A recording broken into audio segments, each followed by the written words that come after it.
amped and ready to get this thing underway. A lot of people excited for this Pro Late Model feature, as are we. We're going to draw ever closer to it. We're going to take a quick commercial break, and we'll be back with more action from the prelude to the 59th Governor's Cup live from New Smyrna Speedway on FloRacing.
Welcome back to FloRacing's coverage of NASCAR regional action in the NASCAR Advance Auto Parts Weekly Series for the prelude to the 59th Governor's Cup at New Smyrna Speedway in New Smyrna Beach, Florida. You see cars gridded on track, the Pro Late Model field ready to go for a 100-lap feature to open up proceedings with the first of 4 races. As you get a good look there at George Phillips, standout Pro Late Model racer. He's run so much in the Carolinas and bringing his talents down here to Florida, Eric, and certainly someone I think we're going to have to watch over the course of the evening.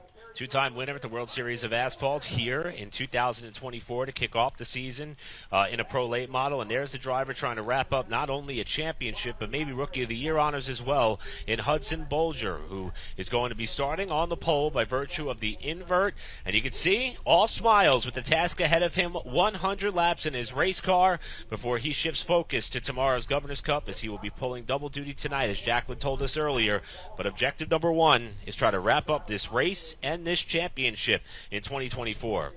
I talked to Hudson a little bit earlier today, and I asked him how much the championship and the potential to be a track champion here was part of the motivating factor in his mind entering tonight. And he said, honestly, it's more of a neat bonus, but I really want to win. I want to put my name in the history books as someone who won this race in particular en route to, potentially a Governor's Cup tomorrow. For what it's worth, had the opportunity to go see the trophy for tomorrow is actually right in the tunnel here as you walk into the facility at New Smyrna. They put that thing front and center, so you get to go look at it. You see a lot of historic names, a lot of drivers who've had tons of success in late models here in Florida. Bolger wants to be another one, and it is about trophy chasing tonight more so than it is about the track title. But he could end up walking away with both. He's got great track position, but you are going to have to work with an evolving track here at New Smyrna because the surface is old enough to where it's not the same line every lap. It's not the same line at every single point in this race. It will change, and the drivers are going to have to adapt and adjust if they want to find their way into victory lane. See Luke Baldwin, he's got a championship under his belt, 2024 Smart Modified Champion that he wrapped up at North Wilkesboro Speedway about 3 weeks ago. Wipes a little bit of dust off on his father Tommy's shoulder before he climbs into what is a house car out of the TBR stable, with Luke hoping to make the trip back home tomorrow, and hopefully he'll bring some hardware along with him. And Pike, you brought up a great point about the history of this facility with Hudson Bolger and all the other points battles that are up for grabs. One of the cool things they do here at the racetrack, the champions flags that hang off the main tower, and then when they're done for the season, they move them over to the champions wall, and that flag will stay up there forever and ever if you win a championship at this speedway. So that too is on the line for several groups that we'll be seeing, with this group for the Pro Late Models being the first. I think if anything, that's just more justification to come here in person. I know Eric touched on it a little bit earlier, and I cannot recommend it enough. This is a fabulous facility that brings in all kinds of racers from not just Florida, but all throughout the Southeast, and it's got so many neat little quirks and oddities as you walk through the concourse that you don't necessarily see everywhere else, but you look at it and you recognize, okay, I understand why this place has so much history and is so valued by so many people in the NASCAR regional community. Really, really neat place to come catch a race, whether or not it's World Series time in February or whether or not it's Governor's Cup weekend in November. It's already become a destination place for me, and I'm doing everything I can to get my family out here next year because they can enjoy an afternoon at the beach before we head on over to the racetrack. And it's, again, right off the main road that leads you through the causeway up to the shoreline, only about 7 or 8 miles from the shore that we sit right now. And the on-track product is about to prove itself with the case of the 4 races we've got on the docket, with the pros being the first that are going to light the fuse to get the night going and the prelude to the Cup.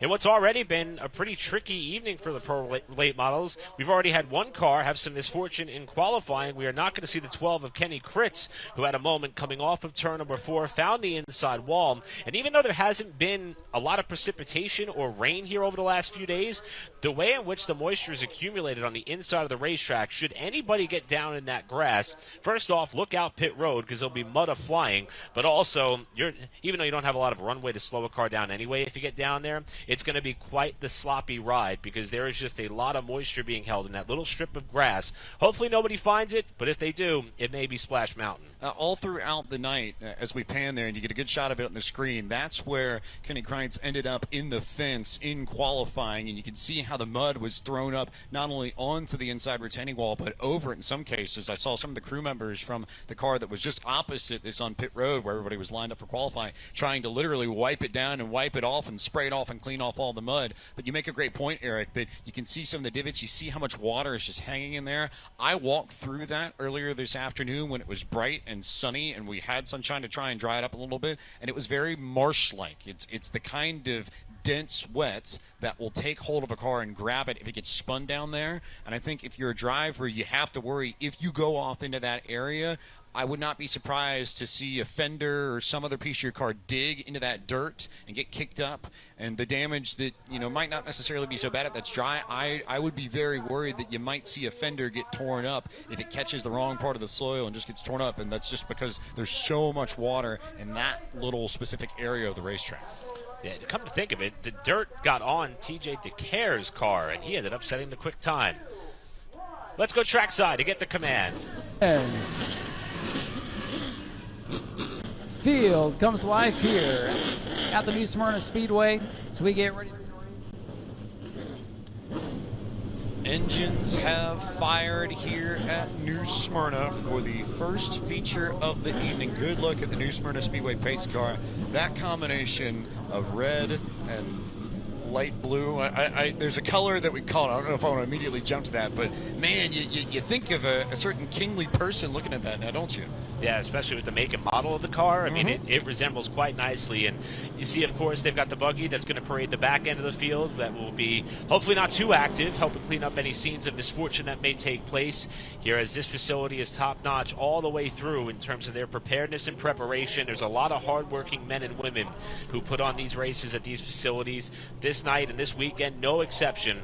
And we're about to see the first contest come to the green momentarily. 3 really talented drivers at the front of the field. Bolger, we've talked about, with the opportunity to go get the track title. Phillips is chasing a checkered flag. And then I think, Eric, you know this as well as a native New Yorker. I don't think it matters what kind of car it is. I don't think it matters who's behind the wheel. You see the number 7NY, and if you know you're racing, that draws a response out of you of both, I think, equal parts fear and respect, because you know that car is going to be quick. Yeah, I spoke with Luke earlier, and he's very excited about this opportunity here, as we're going to get a chance to take a look at the starting grid for our 100-lap affair for the Pro Late Models, part of the prelude to the Cup here at New Smyrna Speedway. As Mike mentioned, trying to wrap up a championship, and on the pole, by virtue of the invert, Hudson Bolger is going to start on pole, alongside of George Phillips in the Ross and Whitmer number 55. In the second row, the aforementioned Luke Baldwin out of Mooresville, North Carolina, and the multi-time track champion both in the pros and the Super Late Models, Brad May out of Oviedo, Florida, starts fourth. Candia, New Hampshire's Jimmy Renfrew Jr. will line up the 00 inside of row number 3. And the fastest qualifier, TJ DeCare. We heard from him pre-race on the outside, starting 6th. Starting in the 7th position, it's Laney Bice out of Locust Grove, Georgia. To her outside from Pensacola in the 1Ns, it's Logan Boyette. Tim Sozio has been doing a lot of traveling. Didn't have to travel that far for tonight's race. The DeBerry, Florida native is going to start on the inside of row number 5 in the 16. Outside, within championship striking distance in the 407, Jason Vale out of Claremont. Just outside the top 10, starting at 11th out of Daytona Beach, it's Dylan LeBeau in the 47. Just outside, starting 12th from Winter Garden, Florida, it's the 10 of Blake Suddy. And rounding out the field is going to be that of Steve Reddit out of Orlando, Florida. And again, Kenny Kreitz of Orlando did make a qualifying attempt, but is not going to make the start of the race. So 13 cars strong is what we've got. 13 really fast and competitive cars to make up the 100-lap affair. Really, really quick machines here at New Smyrna Speedway, ready to tackle the high banks here. And a 3 and 4 that drivers that I talked to earlier today say functions a little bit tighter than turns 1 and 2. You can't carry as much speed, and there are more bumps over on that side of the racetrack that you see the cars coming over now. And you just have to be a little bit more mindful and careful about how you make your way through the corner compared to 1 and 2, where you carry a little bit more speed, and the groove's also going to likely shift up over the course of the evening. So they may start on the bottom of the racetrack, but by the time we're running to the end of the race, you may see them run on the outside like a Phillips or a May is now.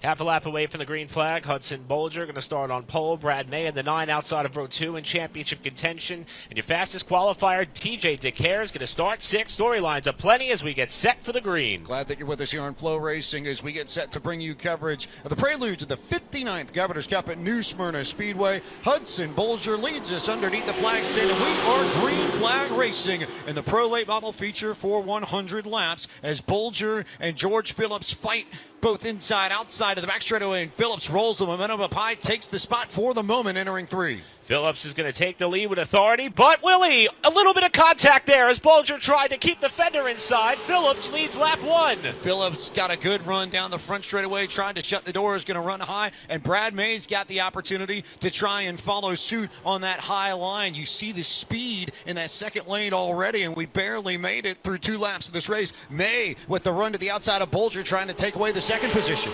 Bolger kind of trapped on that bottom lane right now as DeCare is behind him up to 4th with heavy pressure from Jimmy Renfrew Jr. in the 00. And now May solidifies himself in 2nd, Bolger to 3rd, and then it's DeCare, Renfrew, and Baldwin side by side. 00 Renfrew, Baldwin outside on the 7 and wide. Baldwin with the blue, Renfrew with the red. New York versus New Hampshire fighting for positions in Florida as Renfrew starts to slide up the racetrack. Everybody looking for a line a little bit higher, and not much success for any of the drivers that are trapped on this inside line. Renfrew trying to find his way and fight his way up ahead of Baldwin and into that group, but he just can't find it. Doing a nice job to hang alongside both Baldwin and TJ DeCare. Not that long ago, Jimmy Renfrew Jr. wrapped up Rookie of the Year honors in the Z-Max Cars Tour in the Pro Late Models. He's got success here at New Smyrna. While they battle for that position, battle for the lead in turns 3 and 4. Brad May to the inside of George Phillips, and at the stripe, May to the point. There are few drivers that know New Smyrna Speedway better than Brad May. He is so accomplished. Eric talked about the Champions Lounge here. You see photos of Brad May all over that room at this racetrack. He takes the lead. Bolger goes to 2nd. Phillips goes back to 3rd and just is able to cut ahead of Jimmy Renfrew Jr., who did a nice job driving underneath Baldwin and DeCare to get up to the 3rd spot. The unfortunate news for May in terms of his title hopes in 2024 with the pros is that the car that he has to beat with a little bit of a buffer is right behind him in the rearview mirror, and Hudson Bolger, who's gotten back to 2nd. May trying to set pace, Bolger's 2nd spot, and then it's Phillips and Renfrew who start to ratchet up their battle for what would be 3rd position. So realistically, if you're Brad May right now, what you want is you want one of Phillips or Renfrew to figure out who's going to take 3rd and then go get Bolger and have Bolger slide back. If Bolger slides back to 5th, this gets interesting. Right now, Bolger's in control of the points battle.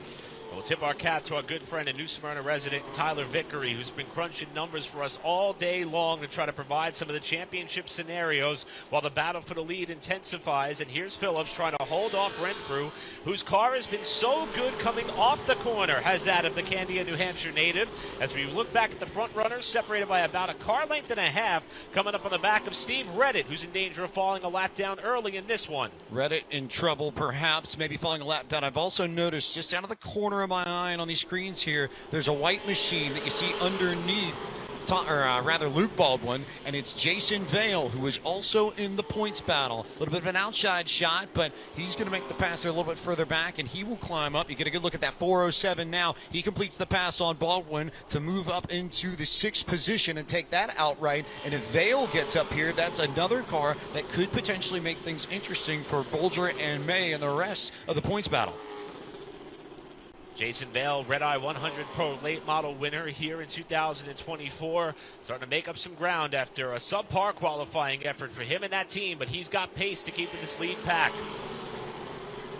Leaders now beginning to string out just a bit. It's starting to become a game of lap times and managing your car. This is about the phase in the race where you may want to sit back a little bit, though don't tell that to Jimmy Renfrew, who was all over the rear bumper of George Phillips just a moment ago down the back straightaway. And Renfrew now, I think, beginning to really assault the charge, or rather make the charge on Phillips to go get that 3rd position, working his way a little bit higher up the racetrack now, but searching for lines, searching for places where he can make that move and get into a podium position.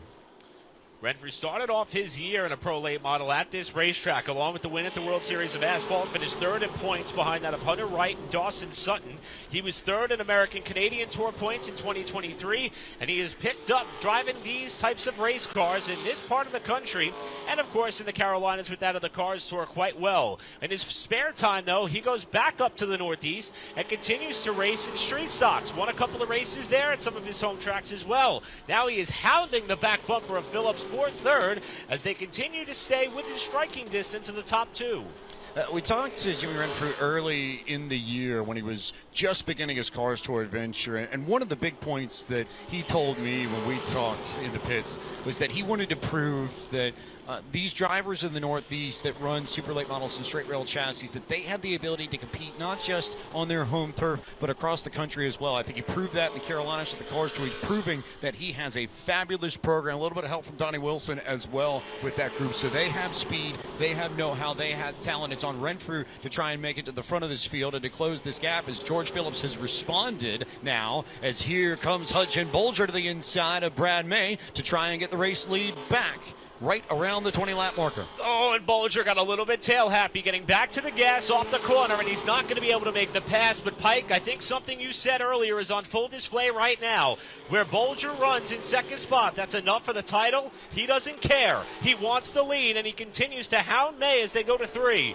Big try to the inside there for Hudson Bolger. George Phillips also there. If he can get a nose alongside Brad May, May might be at risk of getting Freight Train stuck on the outside, losing a few positions, but that outside lane so strong in 1 and 2, and May will keep a fender's length on Hudson Bolger for the lead from the moment, but lap traffic may get into this in just a moment. Oh, they just about touch coming off turn 4. Reddick goes way to the inside to yield to the leaders, and they're able to get by him on the approach to turn 1 with Bolger back to the lead. That strung out everybody single file, but I almost feel like that bunched up the front, or the top 5 or the top 6 there. They're all within about 7 or 8 car lengths. It's not that much room between them, and now here comes Brad May immediately back on the gas pedal to try and take the lead back away from Hudson Bolger as we approach the quarter length mark of this pro late model feature.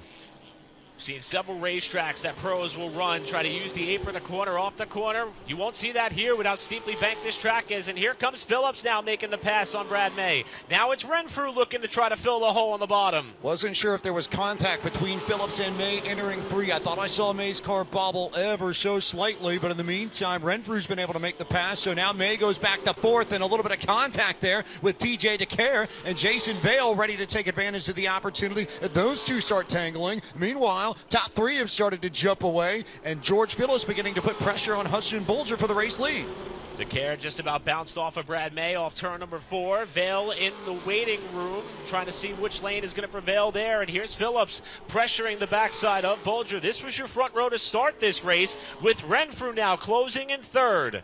Jimmy Renfrew waiting for his opportunity. Meanwhile, Decare again fighting with Brad May down to the inside. The Walker Motorsports machine has plenty of power, but May's been able to get a lot of good runs on corner exit. He'll get a decent one now. Got to be careful of that guardrail there exiting turn 2. Bit of a funneling effect that those drivers see, and that might have been enough to get Decare up into the 4th position. And now here comes Jason Vale to take away 5th at the stripe.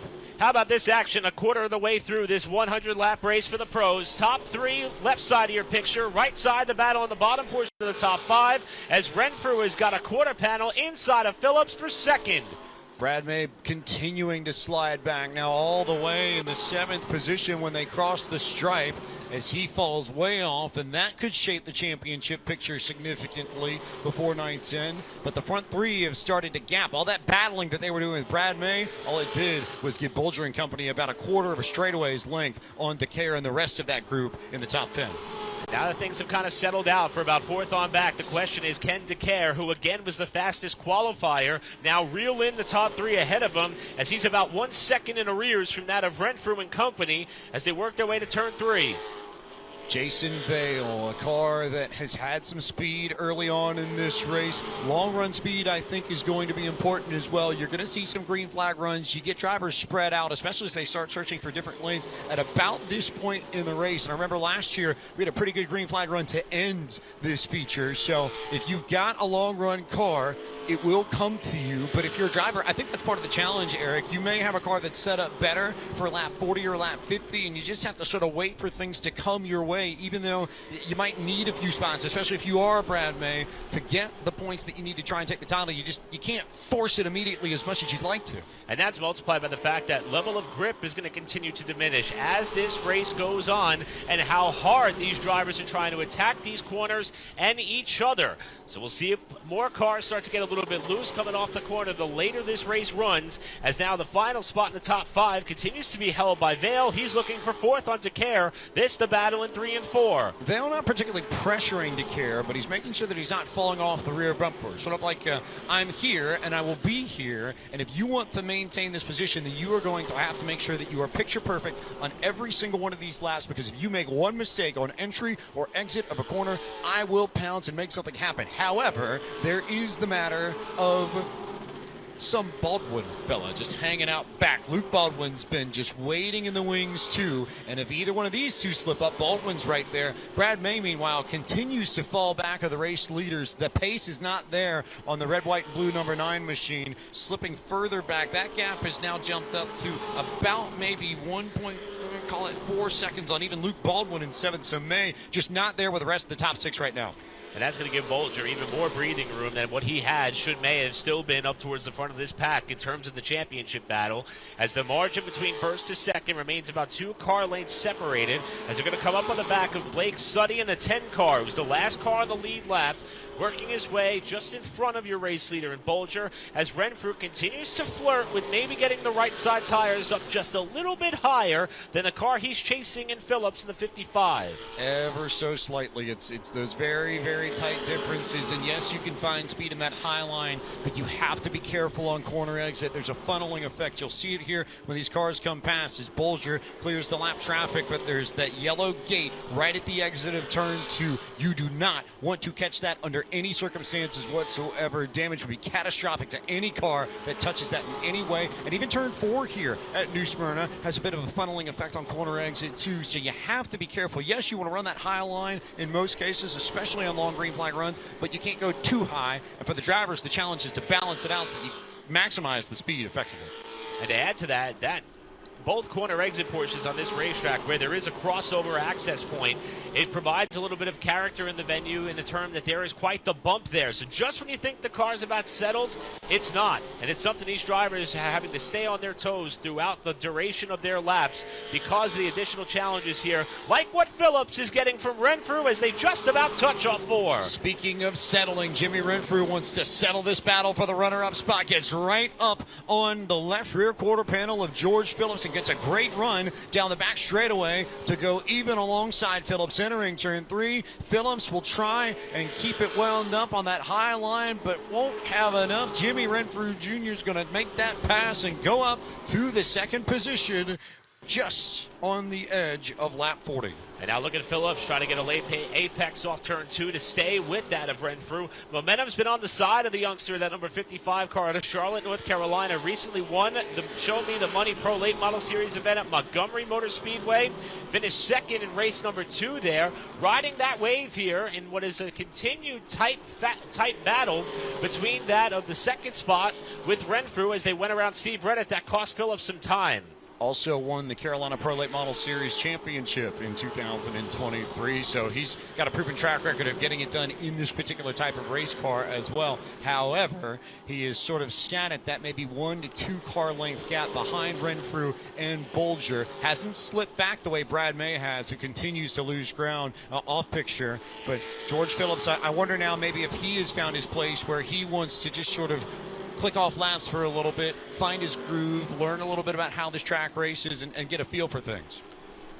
Just about 8 laps shy of what will be halfway. Hudson Bolger out in front of the field. That's Jimmy Renfrew Jr. chasing in a 00 as they work their way now to the outside of Dylan LeBeau to put him a lap down to the 47, with Phillips running in 3rd spot.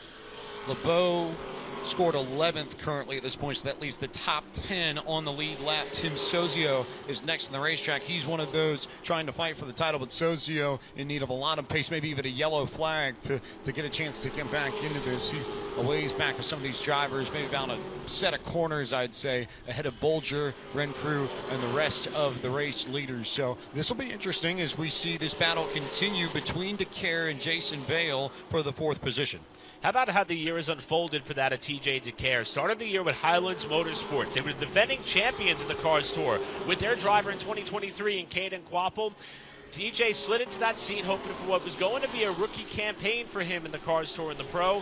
When the team folded mid-summer, leaving DeCare without a ride, he was able to work with the Walker Motorsports team, and it did not take them long to find success. They qualified well, they raced well, and they were right on the back bumper of what was the champion and winner at North Wilkesboro in the season finale. He's kept that pace coming into this race, and he is trying to hold on to 4th with Vale not far behind. And here comes Baldwin as Vale's starting to get loose off the corner. DeCare also won the pole for the season finale of the Cars Tour at North Wilkesboro, and I feel like that was a great indicator of the growth that he made as a driver this year in these cars, helped in no small part by the team at Walker Motorsports and all the experience that they have. This is also an interesting race there as it got really nervous there for a moment. Jason Vale just about lost it out of turn 2, and that brought Luke Baldwin right to his rear bumper. Vale is struggling with this race car, and he has got a long way to go. Trying to hold on to the final spot in the top 5 is that of Vale. Here's the margin between the top 2. On the stopwatch, it's about a half a second. On the racetrack, Renfrew holding a tight line to the middle of the corner, but Bolger has been able to hold the field at bay. After starting on the pole by virtue of the invert, he lost the lead momentarily and is 1 lap away from leading us to the halfway point. Bolger, potentially your leader at halfway, is going to make his way through 3 and 4 and be the leader at cross flags. Also, with the way that Vale's car was sliding, if we were looking for an answer to whether or not he had pace to burn or whether or not he may not have burned off the pace trying to drive through the field. Remember, he didn't qualify all that well in this race, did not have the opportunity to work with the track position that some of the other leaders did. It's part of the challenge here. If you burn it up early and you have no grip on those rear tires, then it's going to be all the more difficult to make it as we get a yellow flag on the racetrack. And this is at the halfway point. We don't see anything out of our vantage point. Now, we do know what the layout is for tomorrow's Florida's Governor's Cup in the 200-lap affair as far as caution flag plans. But we believe this may be coming from the tower in terms of this caution with the rules that have been put out for this 100-lapper. And that will erase the half-second lead that Hudson Bolger was able to build up over Renfrew and company. It also offers up the question of whether or not, yes, you did push a little bit. I think most of these drivers pushed at some level in the opening 50 laps, but how much do you need to push?